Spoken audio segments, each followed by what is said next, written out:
시작되어지는 누가복음의 말씀입니다. 누가복음 오늘 말씀 누가복음 1장 1절부터 25절까지의 말씀을 통해서 우리 중에 이루어진 사실이란 제목으로 같이 나누기를 원합니다. 1장 1절에 나와 있는 첫 구절이 이 말 제목입니다. 첫 구절. 1장 1절에 우리 중에 이루어진 사실에 대하여 하면서 나오고 있는데요. 오늘 본문의 말씀 속에서는요. 누가가 이렇게 기록하고 있습니다. 예수님에 관한 여러 가지 이야기들을 어떻게 했다고요? 수집하고 난 다음에 차례대로 하나씩 기술합니다. 그리고 불임의 가정이었던 사가랴 부부에게 그들의 간구를 하나님께서 응답하여 주시는데 가브리엘을 통하여서 세례 요한이 출생할 것이라고 예고하는 내용이 오늘 본문의 내용입니다. 그런데 오늘 1장 1절부터 4절까지의 내용에 보면요, 오늘 이 누가복음에 왜 이 누가복음을 기록했는지, 그리고 어떻게 기록했는지, 무엇을 위해서 기록했는지에 대해서 나오고 있습니다. 한번 볼까요? 1절부터 4절입니다. 우리 중에 이루어진 사실에 대해서 뭔가 큰 일들이 유대 지역에, 이스라엘 지역에 나타났다. 큰 일들이 일어났다라는 것이요. 당시 로마 치하에 있었던 헬라 지역에, 로마 지역에 많이 소문이 났던 것 같아요. 그리고 또한 이 말씀이 기록된 시대적인 상황을 보면은 그 이후에 많은 역사적인 일들이 있었고, 또한 복음이 로마에게까지도 잘 전파되어졌고요. 오늘 누가복음을 쓴 사람은 누가 썼죠? 누가복음은 누가가 썼죠? 누가가 썼죠? 네, 누가가 썼습니다. 누가복음은 누가라는 사람이 썼습니다. 누가는 헬라인이에요. 헬라인. 이방인입니다. 성경 말씀을 기록한 사람 중에서 헬라인은 누가 한 사람밖에 없을 거예요. 네. 그리고 예수님의 직접적인 제자 또한 아닙니다. 직접적인 제자는 또한 아니고, 또한 예수님의 행적을 눈앞에서 지켜본 사람도 아니었던 것으로 추정해요. 다만 이 누가가 누구하고 같이 함께 사역을 한 줄 아십니까? 누가가 같이 사역했던 사람이 누구냐? 바로 사도 바울이었습니다. 사도 바울과 사역을 많이 했죠. 특히 이 누가의 직업이 뭡니까? 누가는 의사였죠. 또 의사였고, 많은 한편으로는 또한 역사가라고도 할 정도로 많은 자료들을 잘 수집해서 정리해서 기록했던 자가 바로 이 누가라는 제자였어요. 이 누가는요, 이 누가복음뿐만 아니라 또 이 누가복음 후속으로 쓴 것이 있었죠. 누가복음 제2편. 그게 뭐죠? 사도행전입니다. 사도행전. 누가복음을 쓰고 그 다음에 2편으로 그 소편으로 사도행전을 썼어요. 똑같이 누구에게 썼느냐? 오늘 본문에 나오는 누구에게 썼어요? 데오빌로라는 사람. 데오빌로 각하에게 차례대로 써보내는 것이 좋은 줄 알았더니 하면서 오늘 본문에도 나오는데요. 이 데오빌로라는 아마 이 로마의 지위가 있는 어느 그 중책자, 그러니까 직분자가였던 것 같아요. 아마 높은 직분에 있었던 사람. 그래서 그 사람도 이 유대 지역에 지금 흐르고 있는 그리스도라는 사람, 예수라는 사람이 누구인지에 대해서 많이 듣고, 그리고 그거에 대해서 궁금해했던 사람이 바로 이 데오빌로였던 사람, 이 사람이었던 것 같아요. 그리고 이 사람에게 같이 헬라인이었던 이 누가가 그 전에 친분이 있었고, 그리고 이 데오빌로 각하라는 이 사람이 예수 그리스도에 대해서 알고자 원하는 것 같으니까 재빨리 글을 써서 데오빌로에게 편지를 보낸 거예요. 그 편지를 보냈는데, 그래서 이제 이 편지를 기록한 건데요. 보니까 1절부터 4절까지의 말씀 다시 한번 읽어보겠습니다. 우리 중에 이루어진 사실에 대하여 처음부터 목격자와 말씀에 일꾼된 자들이 전하여 준 그대로 내력을 저술하려고 붓을 든 사람들이 많은지라. 많은 사람들이 이 복음에 대해서 기록한 사람들이 많았다는 거예요. 우리가 알고 있는 성경 외에도 그 밖에 많은 기록물들이 있고요. 성경 외에도 외경, 그리고 위경이라는 것도 있어요. 외경은 뭐냐면 성경 외에 다른 경전, 성경처럼 많은 사람들이 읽혀지기는 하지만 거기에는 뭔가가 부족하고 아니면은 잘못되어졌던 것들이 외경이죠. 뭔가가 빠졌던 것들, 그것이 외경이어서 정경 안으로 못 들어온 말씀들이 편지들이 글들이 외경입니다. 그리고 위경은 뭐냐면요. 이것이 정말로 진리다 라고 하면서 기록을 했는데 거기에는 하나님의 성령의 감동도 없고요. 역사도 없고요. 그리고 다른 성경 본문과 일맥상통하지가 않아요. 하나님의 능력과 역사가 나타나지 않아요. 그래서 가짜 복음이에요. 가짜 복음. 가짜 복음으로 쓴 것이 위경이라고 합니다. 어쨌든 외경과 위경 뭐 그런 것들이 있다는 거 기억하시고요. 그리고 성경 우리 성경은 66권인데 천주교의 공동번역 성경은 70몇 권입니다. 조금 달라요. 더 추가된 거, 마카비서가 있고요. 몇몇 개가 더 추가되어 있습니다. 그래요. 그 정도는 좀 다른데 어쨌든 우리 정경에서는 우리 기독교의 정경에서는 그 밖에 책들은 외경 그리고 또한 위경이라고 하지 않아요. 어쨌든 이렇게 이 누가가 기록한 이 1절부터 4절까지 다시 한번 읽겠습니다. 3절 읽을게요. 3절. 그래서 많은 사람이 글을 쓰는데 3절 그 모든 일을 근원부터 자세히 미루어 살핀다고 내가 이거 다 보니까 이것저것 다 보니까 이것이 좀 빠졌으면 좋겠고 이런 거는 좀 안 들어가도 될 것 같은데 엉뚱한 것들이 들어간 것 같고 그리고 이것들은 쓸데없는 이야기 같고 뭐 이런 것들이 많이 있었어요. 이 누가는 어떻게 이 복음에 이게 정통 복음인지 가짜 복음인지 어떻게 알고 있었을까요? 그는 사도 바울을 따라다녔어요. 사도 바울을 끝까지 따라다니면서 그에게 함께했어요. 그의 직업이 뭐였다고요? 네, 의사였기에 사도 바울이 몸이 약했습니다. 육신에 가시 있었고 그리고 눈에 질병이 있었던 것 같아요. 그래서 항상 그 옆에서 돌봐주는 사람이 필요했고 또한 의사였던 이 누가가 같이 따라다니면서 같이 기록했는데 따라다니는 것만이 아니라 그 설교되어진 말씀을 끊임없이 계속 들었죠. 그러니까 정확한 복음이 뭔지를 이제 이 누가는 알고 있는 거예요. 그래서 이 복음을 다 종합적으로 정리해서 당시 데오빌로 각하에게 기록 써보내는 것이 좋은 줄로 알아서 이렇게 써보냅니다 라고 기록한 것이 바로 이 누가복음입니다.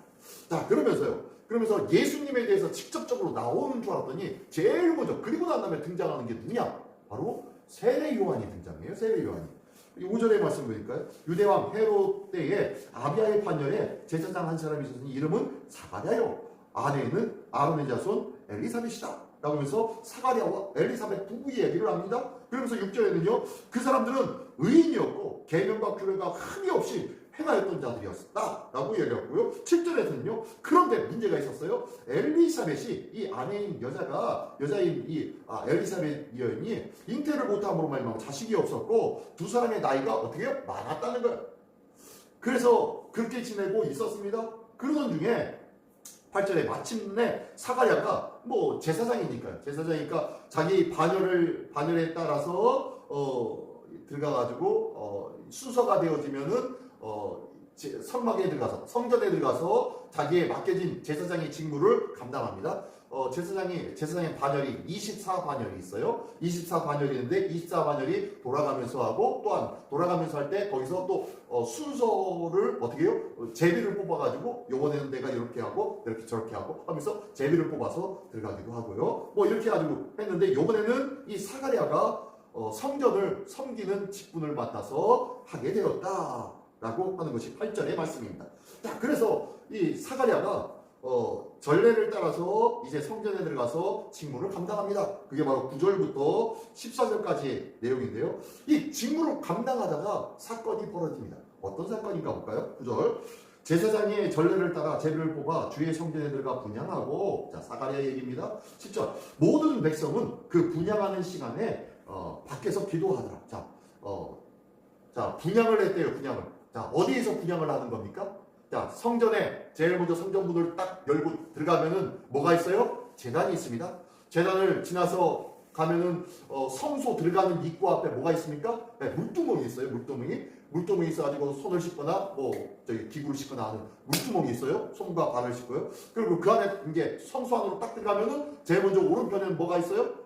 북쪽이죠. 오른편에는 떡상이 있습니다. 떡상이. 그리고 왼편에는 뭐가 있어요? 네, 하나님의 등잔대가 있어요. 등잔대가 금으로 된 등잔대. 그리고 정중앙 가운데 쪽에 뭐가 있냐면 향단이 있습니다. 기도 향단이 있어요. 향단이 있는데 이 향단에다가 계속 불을 붙여야 돼요. 향이 끊이지 않도록 계속 제사장은 가가지고 향을 계속 공급해주고 끊이지 않도록 해야 되는 거예요. 자, 어쨌든 이 성전에 들어가서 분향을 하기 위해서 그 분향단에 가지고 분향을 한 거예요. 근데 들어갔는데 이 사람이 곧바로 안 나온 거예요.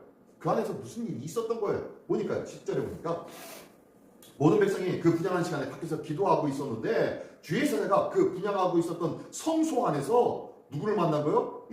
사가랴와 만난 거예요. 11절에 주의 사자가 그에게 나타나 향단 우편에 선지라. 향단의 우편에 찡 하고 서 계시네요. 깜짝 놀라가지고 무서워했습니다. 12절. 13절에 보니까 그 천사가 이렇게 얘기합니다. 사가랴여 무서워하지 말라. 너의 간구함을 들린지라. 뭐하고 있었다고요? 기도하였다는 거예요. 뭘 위해서 기도했나 볼까요? 너희가 기도한 것을 내가 들은지라, 하나님이 들은지라 하면서 네 아내 엘리사벳이 내게 아들을 낳아주리니 그 이름을 요한이라 하라. 너의 기도를 들어서 이제 응답할 거야.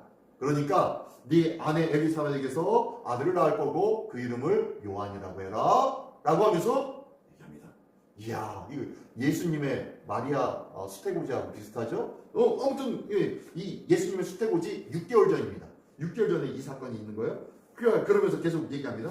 너도 기뻐하고 즐거워할 것이요 많은 사람도 그의 태어남을 기뻐하리라 라고 얘기합니다. 많은 사람들이 그 새 요한이 태어나는 것을 기뻐할 거다 라고 하는 거예요. 그러면서 15, 16, 17절에는 그가 어떤 사명을 가지고 태어났나 보니까요. 15절. 니는 그가 주 앞에 큰 자가 되며 하나님 앞에 큰 자가 되며 하나님 앞에 큰 자가 되며 포도주나 독간술을 마시지 아니하며 모태에서 성령의 충만함을 받아. 자, 포도주와 독간술을 마시지 않는다. 뭐요? 나시린이죠. 나시린. 구별된 자예요. 거룩하게 구별된 자였고, 그리고 모태로부터 어머니 뱃속에 있을 때부터 성령의 충만함을 받은 자래요. 이야, 성령 충만은 누구로 말미암아 임합니까? 내가 주여 성령 주시옵소서 하면은 성령 받습니까? 성령 받을 쩌다 앞에서 목사님이 강대상에서 선포하면 성령 받습니까? 아니에요. 하나님의 전적인 은혜입니다. 하나님의 은혜로 말미암아 성령이 충만함이 있는 거예요. 모태로부터 이 구하지도 않았던 성령이 충만하게 되었어요. 이 아이에게. 자, 그리고 보니까 6, 16절에 이스라엘 자손 주 곧 그들의 하나님께로 많이 돌아오게 하겠습니다. 이스라엘 백성이 하나님께로 많이 돌아오게 할 수 있는 자가 바로 이 요한, 태어날 자가 이 요한이라는 자다 라고 하면서 17절 또한 그가 또 엘리야의 신령과 능력으로, 엘리야의 마음과 엘리야의 능력으로 주 앞에 먼저 와서 아버지의 마음을 자식에게, 하나님 아버지의 마음을 하나님의 백성된 자녀들에게, 그리고 거스르는 자를 의인의 슬기에 하나님의 법과 하나님의 말씀과 율례를 외면하고 무시하는 자들을 어떻게 해요? 의인의 슬기에, 믿음의 사람의 자리로 돌아오게끔 한다는 거예요. 또 주를 위하여 세운 백성을 준비하라. 하나님의 백성을 준비시키는 자가 바로 네 아들이 될 거야. 이 요한이라는 아이가 될 거야. 라고 하면서 그의 사명이 이렇다 라고 말씀을 해주는 겁니다. 자, 그러고 난 다음에 18절에 보니까 사가랴가 깜짝 놀라서 이 천사에게 얘기합니다. 아니 천사시여 하면서 얘기합니다. 사가랴가 18절 천사에게 이르되 내가 이것을 어떻게 알리요? 이것을 어떻게 제가 압니까? 내가 늙고 아내도 나이가 많으니이다. 저도 늙고 아내도 많이 늙었어요. 지금 누가 계속 연상되어집니까? 아브라함이 연상되죠. 아브라함도 똑같이 이런 일이 있죠. 그리고 사라는 바깥에서 이 소리를 엿듣다가 이 소리를 듣자 픽픽 웃었어요. 그래서 네 아들 이름을 이삭이라고 해.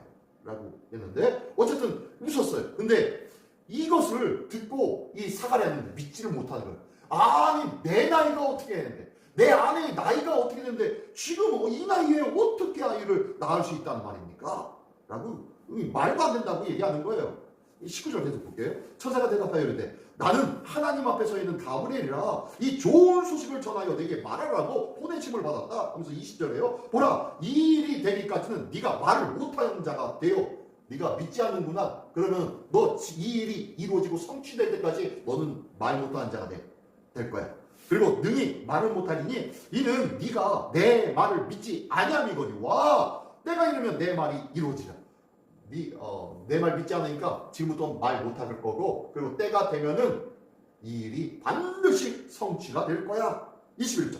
백성들이 이제 밖에 있었던 사람들이 이제 사가랴가 들어가지고 안 나오니까 그걸 기다립니다. 백성들이 사가랴를 기다리며 그가 성전 안에 지체함을 이상히 여기더라. 왜 안 나오지? 왜 나오지? 그렇겠죠? 22절. 그가 나와서 그가 나옵니다. 나와가지고 그들에게 말을 못하니, 말 못하잖아요. 말 못하니까 백성들이 그가 성전 안에서 환상을 본 줄 알고 그렇게 알고 있는 거예요. 그가 몸짓으로 막 뜻을 펴하고 손짓발짓하면서 얘기했겠죠. 뭔가 전했겠죠. 그러면서 말 못하는 대로 그대로 그냥 있게 되었다. 라면서 그의 직무를 다 하는 날까지 그곳에 있다가 집으로 돌아오게 되었다라는 것이 이 사가랴의 모습입니다. 그리고 난 다음에 24, 25절은 이제 아내 엘리사벳입니다. 엘리사벳 24절 보니까 이후에 그의 아내 엘리사벳이 잉태하고 5달 동안 숨어 있으며 이르되 5달 동안 숨어 있었대요.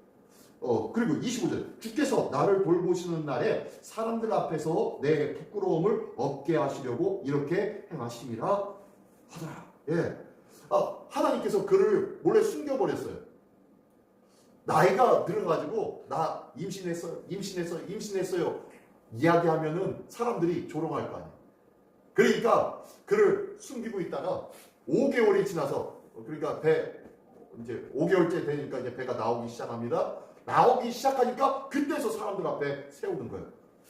임신했지? 진짜 임신했지? 라고 하면서 보여주고 있는 거예요. 하나님께서는요 말로만 하는 그러한 자가 아니라 그러한 하나님이 아니라 그 말하는 것보다 행함의 일들을 통하여서 당신의 살아계심을 증거하시는 분이신 줄 믿으시기 바랍니다. 하나님은요 말만 그럴듯하게 하시는 분이 아니에요. 확실하게 우리에게 증거로 보여주시는 분이 우리 하나님이신 줄 믿습니다. 이 사가랴 보십시오. 사가랴는 말을 못하잖아요. 왜 말을 못할까요? 자기 자신도 믿지 않았기 때문이에요. 믿지 않는데 어디 가가지고 그냥 믿지 않는 소리를 믿는 것처럼 이야기할 수도 있잖아요. 그러니까 차라리 아예 말을 닫아버리는 거예요. 이성적으로 이해할 수 없는 일들이 신앙의 삶 속에는 수없이 나타날 줄 믿습니다. 근데요 하나님께서 내 삶 속에서 하나님이 끊임없이 역사하시는데 그 역사심을 경험하고도 내가 믿지 못할 때가 있더라니까요.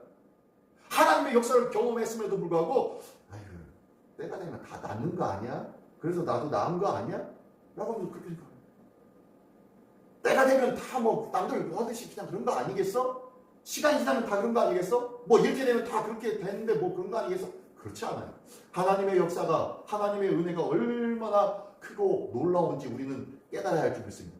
하나님께서는요 그 일들을 위해서 차라리 말을 하지 말라고 하는 거예요. 믿지 못해? 내가 하는 일을 믿지 못해? 그러면 하지 마. 입을 닫아버리고요. 그 모든 일을 다 이루어지는 날까지 그의 입을 닫아버리게 하시고 다 성취가 된 이후에야 말을 할 수 있게 만들어 줍니다. 하나님의 역사를 확실하게 보여주고 난 다음에 그의 입을 열어주더라는 거예요. 믿음 없는 말은 차라리 안 하는 것이 하나님의 뜻인 줄 믿습니다. 궁금하고 의아스럽고 이게 과연 그럴까? 과연 이게 믿어질까? 라고 하지만요 기억하십시오. 믿음은 내가 말하는 것이나 내 생각하는 것으로 다 이해되어지지 않습니다. 믿음은 그 너머에 있다는 것을 기억하기를 원합니다. 하나님께서 오늘 이 세례 요한이 태어나는 이 장면을 제일 먼저 앞에 보여주면서 하나님의 일들은요 말로 다 설명할 수 있는 일들로 가득하지 않다는 거예요. 하나님의 일들은요 결단코 말로 다 설명할 수 없다는 것을 제일 먼저 보여주고 이제 앞으로 이 누가복음이 써내려가는 그 내용의 모든 일들을 이 사건을 통하여서 이제 미리 짐작하게끔 해주고 있는 것이 이 누가의 기술 방법이었던 것 같아요. 누가가 앞으로 이 데오빌로 각하가 이 엉뚱한 소리 사람이 살아났다고? 안진뱅이가 일어났다고? 갑자기 이것부터 막 나오면은 못 믿을 수 있잖아요. 그러니까 아무것도 아닌 것 같고 이 예수님이 아니라 세례 요한이라는 또 다른 사람이 이런 일들이 있었다는 것을 통해서 예수님뿐만 아니라 그 밖에도 다른 역사가 계속 동일하게 나타나긴 나타나네? 예수님에게도 또 나타났다면 또 다른 하나님의 사도들, 제자들에게도 또 나타난 것은 지극히 당연한 것이겠네? 라는 것을 점차적으로 알려주기 위하여서 이런 요법으로 기록하고 있다는 것을 기억하십시오. 하나님은요, 믿지 않는 자의 말을 닫아버리게 만들어 주신다는 것을 기억하면서 오늘도 내 마음속에, 우리의 마음속에 믿음으로 가득 차게 하여 주시옵소서. 세상은 이성적인 세상입니다. 이성적으로 이해가 안 되면은 절대로 믿지 않는 세상입니다. 근데요, 하나님의 일들은 이성적인 이 세상에서 믿음의 역사를 드러내고 설명하고 증거해야 되기 때문에 이성적인 말과 표현으로는 다 표현할 수가 없어요. 기억하십시오. 오늘도 하나님의 말씀 믿음으로만이 가능하다는 것을 기억하며 믿음으로 하나님의 말씀 누가복음을 이제 다시 시작하기를 예수님의 이름으로 축원합니다. 오늘도 교육 믿음이 충만하여서 하나님 앞에 인정받고 사랑받는 복된 한 날 되어지기를 예수님의 이름으로 축원합니다. 기도하겠습니다.